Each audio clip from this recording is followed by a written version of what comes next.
we are talking once more to Senate President Pro Tempore, Senator Ping Lacson. Senator Lacson, good afternoon. Thanks for being with us again. Yeah, good afternoon, Regina. Sec Ronald, Ed, and andyan na ba si Ami? Wala pa, sir. Wala pa, sir.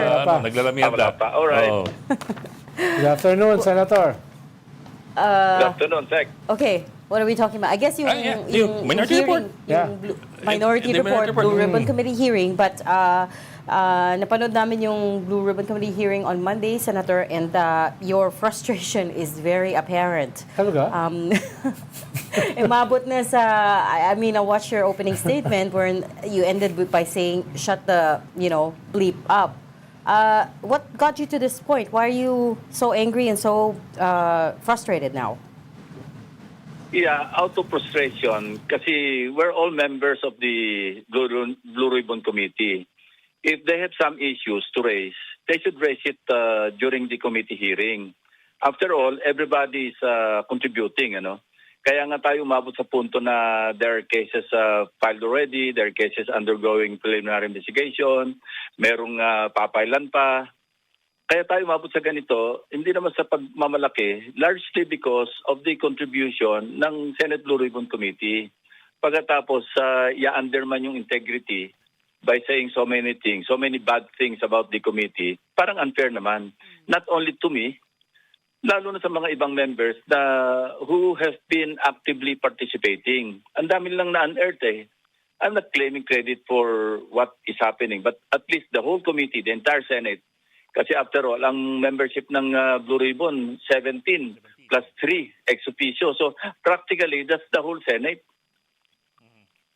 In relation dyan, Senator, baka pwedeng ipaliwanag sa mga tikapakinig natin, ano ba itong minority report na ito?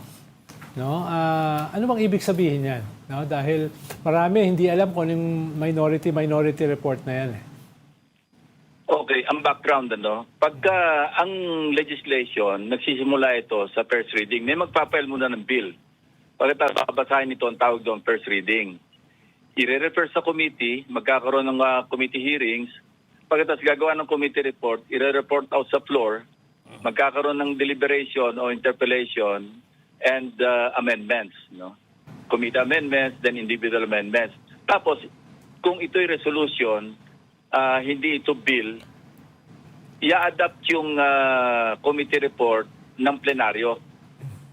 Now, they have stayed long enough sa Congress, either as congressmen, representatives, or senators, not to know the rules and procedures sa inquiry in aid of legislation. Yung Blue Ribbon, motu proprio ito wala naman tong resolution kasi this is the only committee na pwedeng magsagawa ng motu proprio investigation. So, ganun nangyari. So, ang gusto nila, ipasok yung minority report na tinatawag nila. Kaya nga pinadala sa office ni Senate President na ipinasa ni Senate President Tito Soto sa Blue Ribbon Committee. Now, how will I treat it? May kasabihin tayo, respect begets respect. How do they expect na i-treat ko yung kanilang sinasabing minority report with respect? Kung sila mismo o yung committee report, yung sinasabi ng minority report, nagsisimbolize ng disrespect sa committee. So, di ba, napaka-unfair naman na dinisrespect nila sa pamamagitan ng minority report na pinipreempt yung final committee report ng Blue Ribbon regarding the same issue or issues tungkol sa flood control project. So how do they expect me na i-treat with respect yung halang dokumento? I won't even dignify. Kaya sabi ko nga kay Senate President na tama yung ginawa niya, ni-refer sa akin. Ngayon, anong gagawin ko doon? Anong disposition? Trust can. So, Senator, hindi siya parang dissenting opinion. No? Hindi siya gano'n. Halimbawa sa Supreme Court na dissenting opinion. Nabanggit mo yung dissenting opinion. Pag nag-route ako and I intend, kung matatapos na yung partial committee report, i-route namin ito next week pagka may session na kami. So, kailangan dito, majority ng members ng committee para ito mai-report out. pag ito'y kulang sa pirma, whether ito'y concurring o dissenting, kasi ang ginagawa namin, kung hindi kami sang-ayon doon sa binasa namin na yung committee report, it's a draft committee report. Maglalagay kami ng I dissent. Ibig sabihin, hindi ka sumasang-ayon, pero pipirmahan, duty mo na pirmahan yung committee report dahil member ka. Or, pipirma ka with reservations. O pipirma ka, will interpolate. May comment ka sa ilalim. Ganun dapat ang ginawa nila. Kung ano man yung nilalaman ng sinasabi nilang committee report at hindi sila sang-ayon sa lalabas pa na partial committee report, maglagay sila ng I dissent o kaya will interpolate.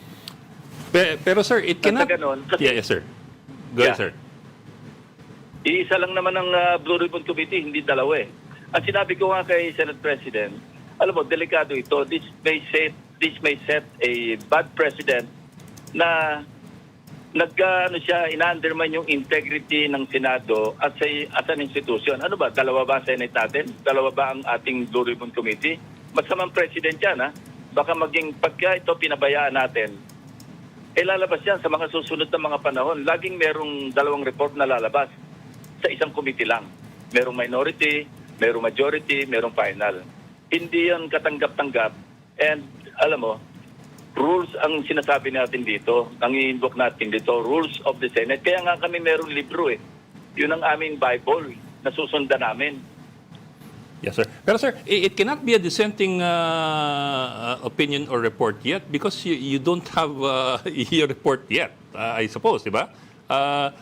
Correct, Ed. So, Anong dinidissent nila? Oo. Wala pa yung committee report. oo. Pambabastos talaga. Talagang pambabastos. Pinipreempt nila. So ngayon gusto nila bigyan ng halaga, bigyan ng pansin yung committee report by submitting it to the Office of the Senate President. Pero sir, I'm wondering kasi on the other hand, you're looking at 6 senators who signed into this minority report, and that's basically 1/4 of the Senate. So kahit paano, it's not a number that you can laugh Not at or insignificant. you can disregard. Well, 1/4 of the Senate or the members, hindi yun majority. Yes, sir. So paano mo ilalabas yung report na yun kung walang signature yung majority ng members ng Blue Ribbon Committee? It's a 576-page report, Senator. So it definitely took them a while to put this together. Did you know that the minority bloc is putting this together? And secondly, nabasa niyo na po ba? Hindi ko mabasahin eh. It's not an official report. Ginawa nila yung pang media. Di sa media nila ipalabas. So wala po kayong balak basahin the so-called ipasok minority nila report? doon sa amendments, doon sila mag-introduce, mag-call sila from the so-called minority report nila. Doon nila ipasok sa amendments. At kung ito'y bobotohan ng majority ng members ng sa floor, kasi plenaryo na yan eh. Pag nakakuha sila ng 13 votes para may pasok yung kalang amendments, then we will adopt the amendments as part of the committee report. Because I'm also thinking there could be some useful insights or information in there that could help you along with your own investigation, right? With the official Blue Ribbon Committee investigation. Pero, I agree. Reg, Pero at the proper time, hindi ngayon. nung binasa ko yung Pero proper time for that eh. Sa amendments eh. Nung binasa ko, Sen, yung minority report, it's basically a critique ng handling ng Blue Ribbon nyo. There you go. Yeah. Yun There you yung go. focus ng minority report. No? At ayun nga, alam based mo, doon. Yeah.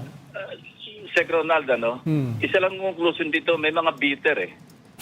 Hindi matanggap na hindi na sila nasa majority. They cannot move on. Yun lang yun eh. Ano, wala naman masyadong bago eh. Nakalagay lang doon, dapat isama daw yung mga principals, katulad ni Saldico, ni Speaker Martin Romualdez, no? Bakit daw puro mga small fry, yung mga ganun. Kumbaga, hindi bago. Pero yung kwan doon Wala ay pa yung tayo doon direct attack sa inyo. Bakit? Yeah, nababasa ba nila yung isipan ng mga miyembro? Pag nag-drop kami ng committee report, nababasa nila isip ko na hindi ko isasama si Saldi ko at saka si Martin Romualdez. Ba't nila ang pinapangunahan? Ba't nila pinapangunahan yung committee? Yun ang mali doon. I don't, hindi ko naman sinasabing mali yung kanilang observation o naman yung kanilang isinama. Pero this is not the proper time. Kung gusto nila bastusan, di bastusan. Kaya nga sabi ko, respect begets respect. You insult me, I'll insult you back. Sir, para lang klaro, kasi I'm sure a lot of people are already pretty confused about what's happening. Kasi like it or not, That's people... their purpose. Yun ang intention talaga. The motive is to confuse the people into believing na wala nagagawa yung Blue Ribbon Committee. To undermine the process. Kasi like it or not, Yes. people will not read the entire report, whether it's the committee report or this so-called minority report. But sir, if I'm getting you right, what you're saying is basically this. Yung sinasabi ng minority report is not necessarily it's not necessarily something you object to per se. I mean, they could be right, they could be wrong. It's just that it's premature because you haven't even done your official report yet. Correct. Kaya nga kami merong rules and procedures. Kaya nga may Senate rules Sundin natin yung rules.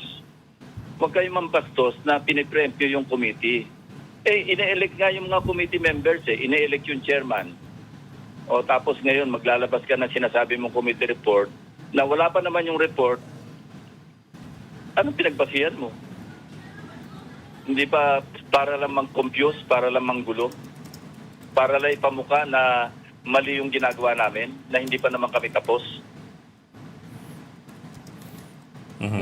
Sir, I'm wondering though, given the fact that at least this block seems to have the confidence to come out with a report like this, are there any rumblings in the Senate over the leadership of the Senate? Wala kami naririnig. Actually, una ko narinig yan kay Senator Bongo kasi linapitan niya ako sa lounge. Sabi niya, Senting, parang parang apologetic. Sabi niya kasi may niroute sa amin na pirmahan lang daw namin. Parang nagpapatao po siya na nagpirma ako pero bahala na kayo. Parang ganon.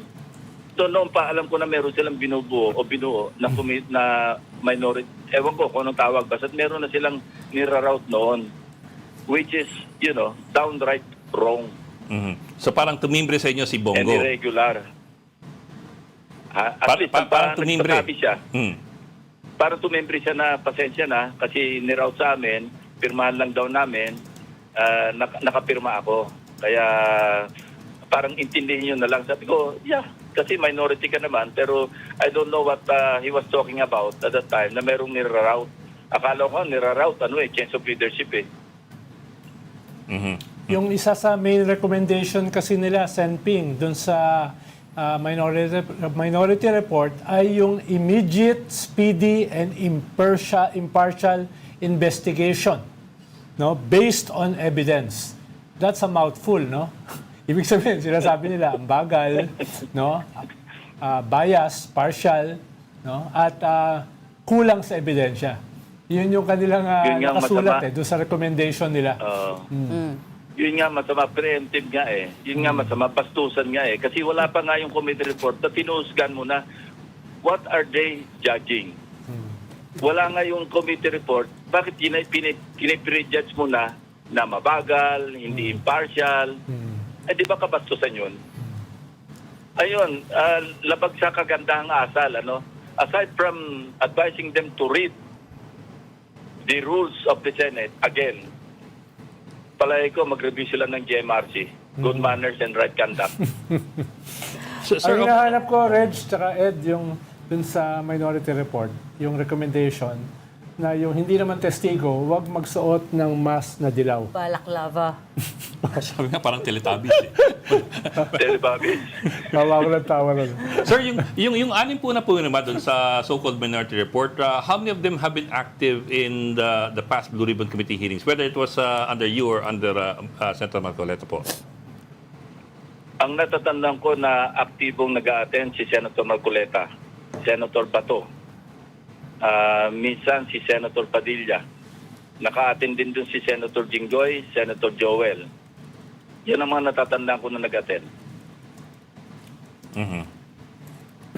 At the same time, Senator, to Ronald's point about the speedy investigation, no, I mean, you also can't deny that people are getting impatient, very, very impatient, because yung pinangako ni Pangulong Marcos that Big Fish will be behind bars by Christmas didn't happen, and after Christmas, wala din silang, they didn't give an update on that as well. Last night, I was at an event actually which was attended by SP Tito Soto, pero hindi ko siya nakausap for a while. But I did talk to a friend of mine, si Andrew Masigan, who's an economist and also writes a column for the Philstar. And I'm going to quote you a part of his column for today. Filipinos are tired, angry, and frustrated. There is no more patience to give. And maybe the point of it all is, one begins to wonder whether delay is the point of it all. Delays to give their guilty friends the space to escape. So the strategy is to wear the public down with bits of progress, but never arrests until our rage turns to apathy. That is not all on you, but I was wondering, in terms of the broader goals for the Blue Ribbon Committee this time around, ano po yung naiisip nyo? What would you like to achieve? Wala sa job description ko yun. Wala rin sa mandate ng Blue Ribbon yun eh. Kaya hindi ako, it's not just not all on me, it's not on me. Kasi hindi naman kami nagpo-prosecute eh. Ang sinasabi ko lang dito, marami na kami na-contribute. Yung output, yung mga ebidensyang naipon namin, na ginamit at ginagamit pa ng DOJ, ng Ombudsman, as we speak.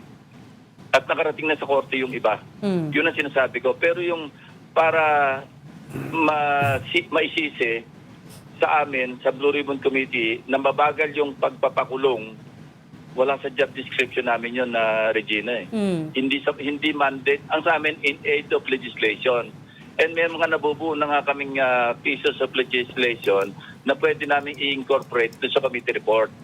Ang isa, alam mo ito, kasi nakita kong isang kakulangan ng ombudsman, nag-usap na rin kami ni Ombudsman na Boying Remulla rito, magpo-propose kami ng legislation na mag-create ng isang law enforcement unit na dedicated para sa Ombudsman, law enforcement unit ng Ombudsman, para nakapag-apply sila ng search warrant, nakapag-develop sila ng case.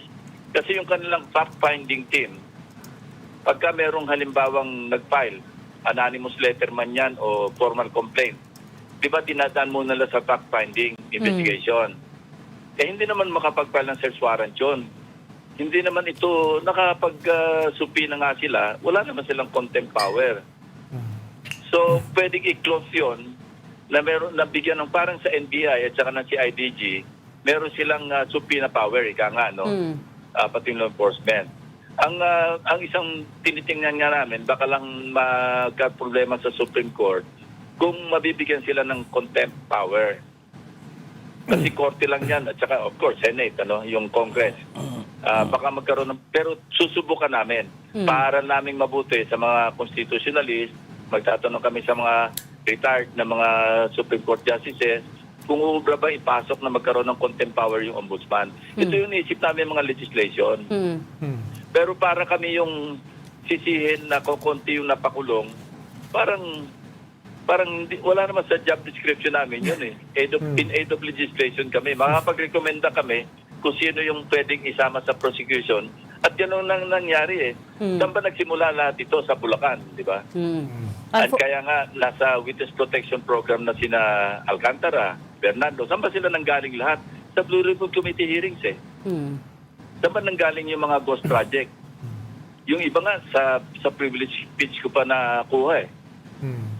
Medyo So, yun lang, hanggang doon lang kami. Hindi kami hindi lalampas na kami sa aming authority.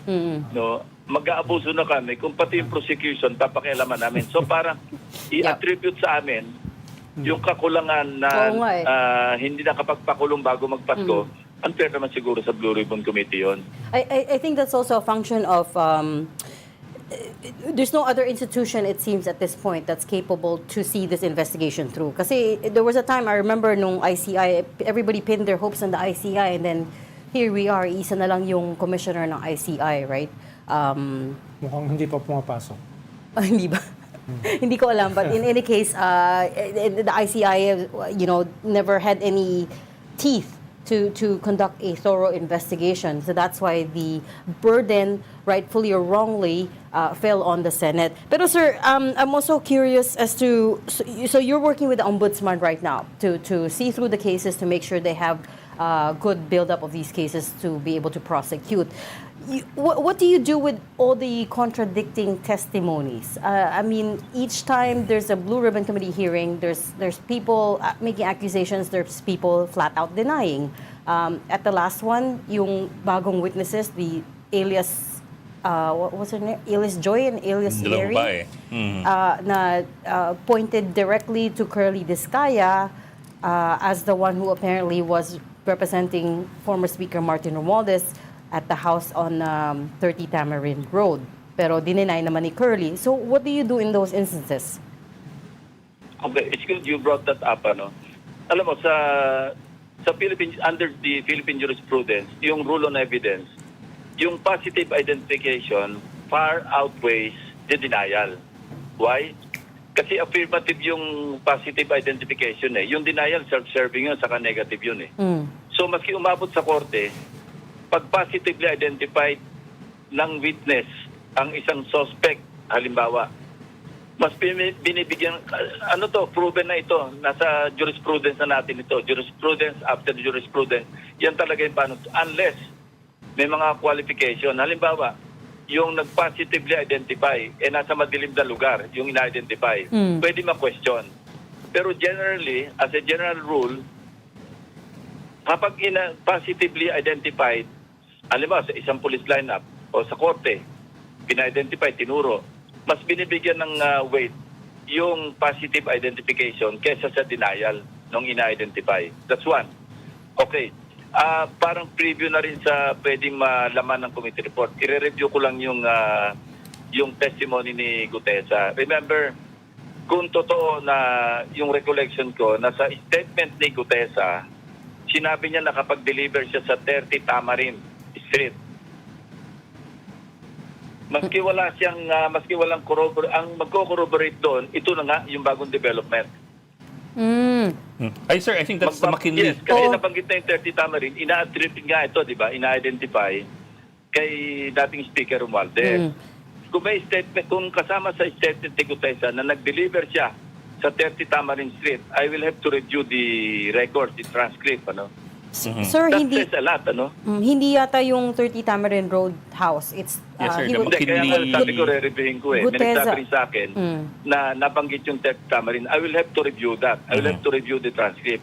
Sabi ko lang, kung sa statement, sa testimony ni Gutesa, nabanggit niya nag-deliver siya sa 30 Tamarind, at ngayon sinasabi nitong mga bagong witnesses na yung 30 Tamarind, di umano. Although ang deed of sale, kasi pinadala na ko ni Miss Doris Magsaysay Ho, siya kasi yung original owner, yung former owner. Kaya naman ako naging curious dito kasi tatlo na yung nagsasabi sa akin na bakit hindi nyo tingnan, Senator, yung bilihan ng bahay sa South Forbes na sinasabi nila naka-front doon si Discaya. Nung chinek ko, nung nakausap ko si Doris, pinadala niya sa akin yung copy ng deed of absolute sale. Ang pakiusap niya lang kung pwedeng wag nang i-reveal yung amount, yung purchase price. Kaya hindi ko binanggit eh. Now, niliwanag niya na hindi sa pangalan ni Discaya. Kasi Golden Pheasant Holdings Corporation. Correct. So I went further, chinek ko ngayon kung sino ba yung incorporators o stockholders ng Golden Pheasant. Ang isang interesting name na lumabas doon, Jose Raulito Paras. Kasi nung chinek namin, si Jose Raulito Paras nakasit sa board ng at least 3 companies na again identified kay former speaker. Okay.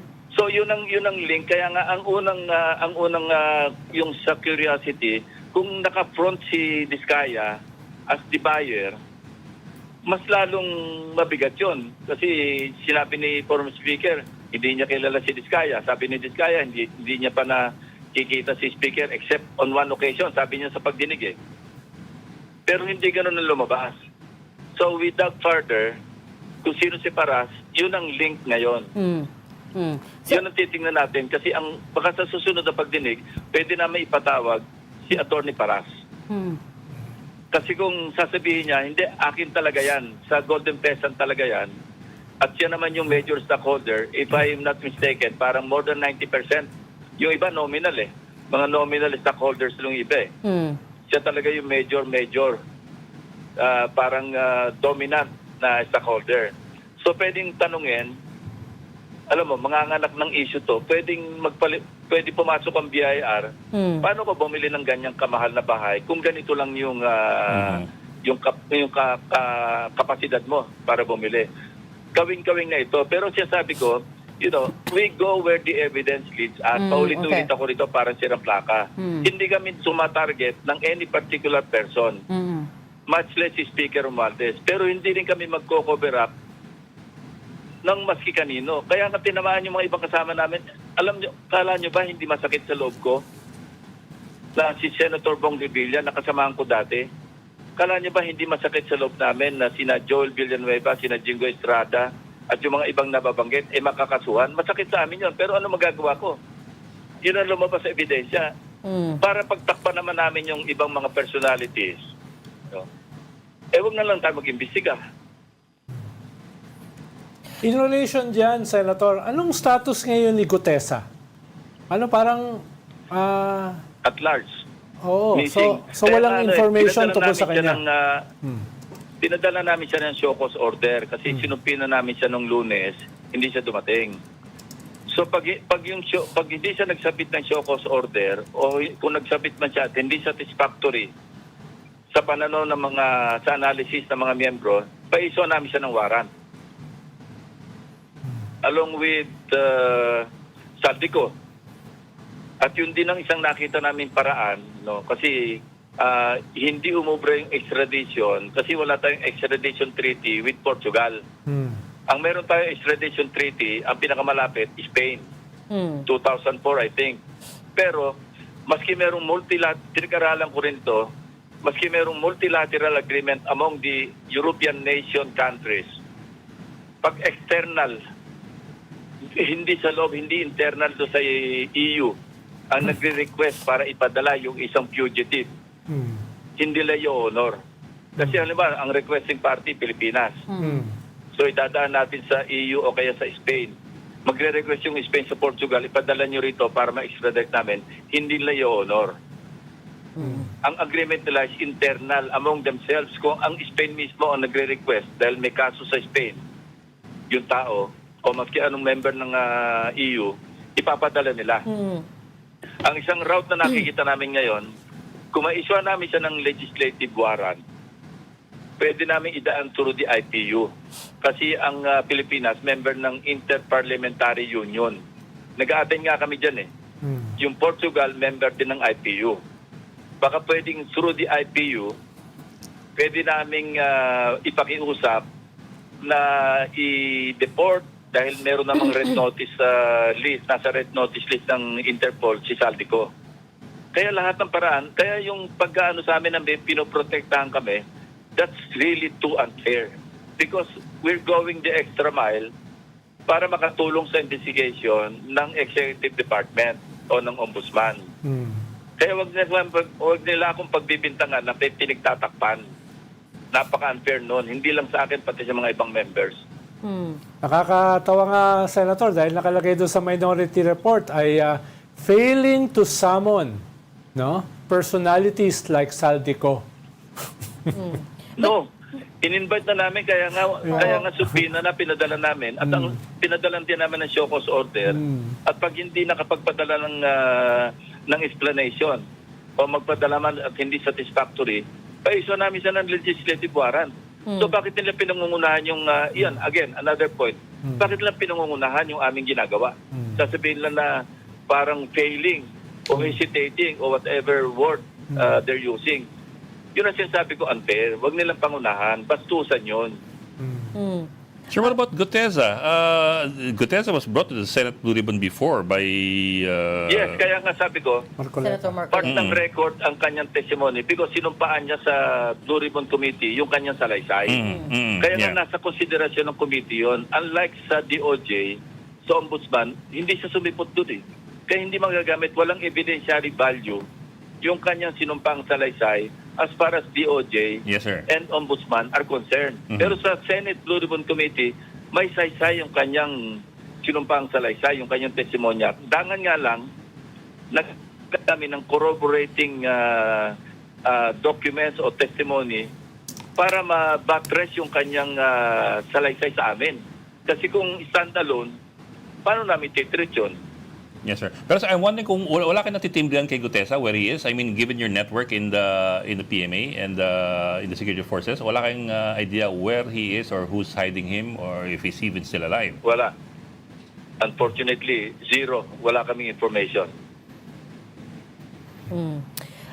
Sir, to Ronald's point about calling in resource persons, what about si former Speaker Martin Romualdez? I mean, his name keeps coming up.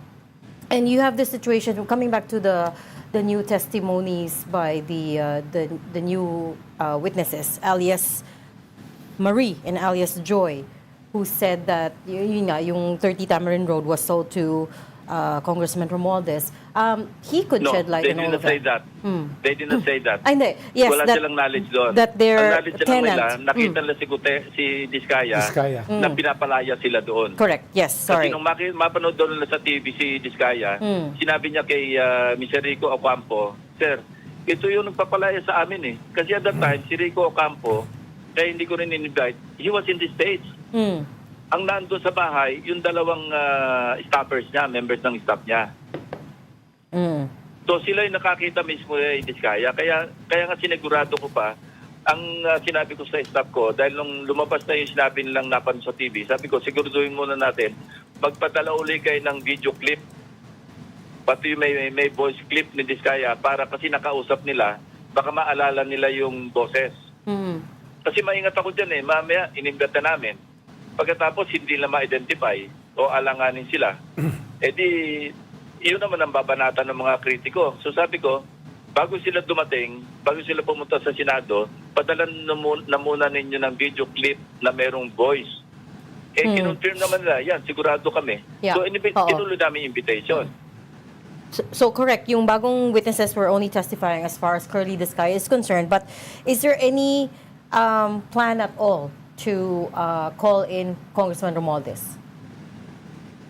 In-invite na namin eh, di ba nag-decline nga siya.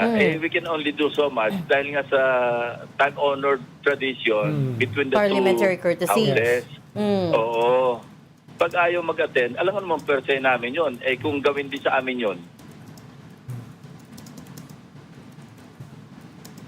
They already invited him eh. Kung gusto Oo nga eh. magpunta, tulad si Toby Chanco, nagpunta. Si Congressman Lian, nagpunta. Yung gusto magpunta, edi welcome sila magpahayag. Hindi nga namin sila pinag-take oath eh. Kasi nga merong courtesy eh. Oo. It's curious because he's already appeared at the ICI and he's given his testimony to the ICI, right? Pero nag-decline sa Senate. Yes, kasi nga pwede sila mag-decline sa ICI kasi may subpoena eh. Kaya sila nagpunta eh. Naman sa ICI, hindi naman para isumo naman yung ICI kasi iba yung investigation nila eh. At saka yung kanila na mga, kung ano man yung makukuha nila, papadala nila naman sa ombudsman yun eh. I-refer nila eh. So what's the use? Magduduplicate lang kami. Yung makukuha namin sa ICI, papadala namin sa ombudsman o maging part ng record ng Blue Ribbon. Parang, anyway. Sir, balikan ko lang si Attorney Jose Raulito Paras. So, the Blue Ribbon Committee is going to invite Paras to attend the next Blue Ribbon Committee hearing. If I got you right, Paras owns mga 90%, is that correct, of Golden Peasant Holdings Corporation and sits in the board of Yun ang 3 companies identified with Speaker Martin Romualdez. Yes, yun ang pagkaalam ko, yung kanyang holdings do sa Golden Pheasant Holdings, at least 90%. So, subject to verification yun, further verification.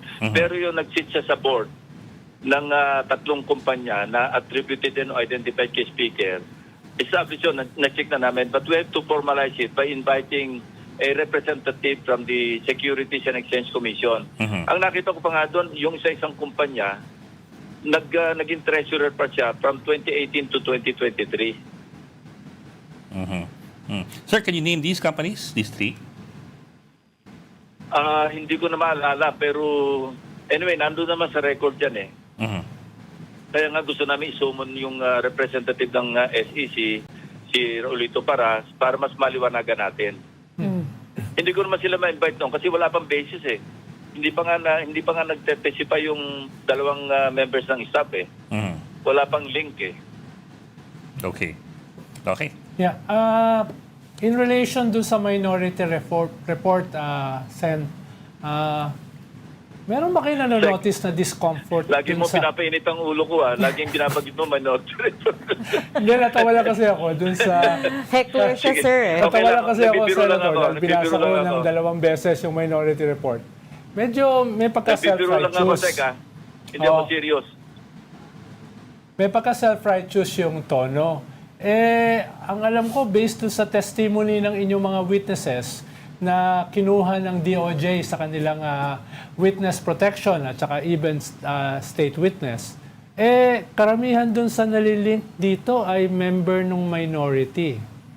So, baka, yun lang, tanong ko lang kung meron silang discomfort na karamihan dun sa nalilink dito, based mismo sa inyong sariling witnesses, ay members ng minority. Sarili nilang opinion yun. Kaya nga, hindi ko binabasa kasi ayoko ring may influence kapag dinadrap na kasi ngayon eh. Para nasa ganon, kung gusto lang sabi ko nga kanina, pagdating ng period of amendments after ng debates, input nila, ipasok nila sa amendments. Yung gusto nila ipasok. At kapag bobotohan namin yon, each and every amendment, kung tatanggapin ba ng sa plenaryo o hindi. Pag tinanggap, wala akong choice kundi isama yung kanilang yung kung ano man yung nakalagay doon sa kanilang minority report.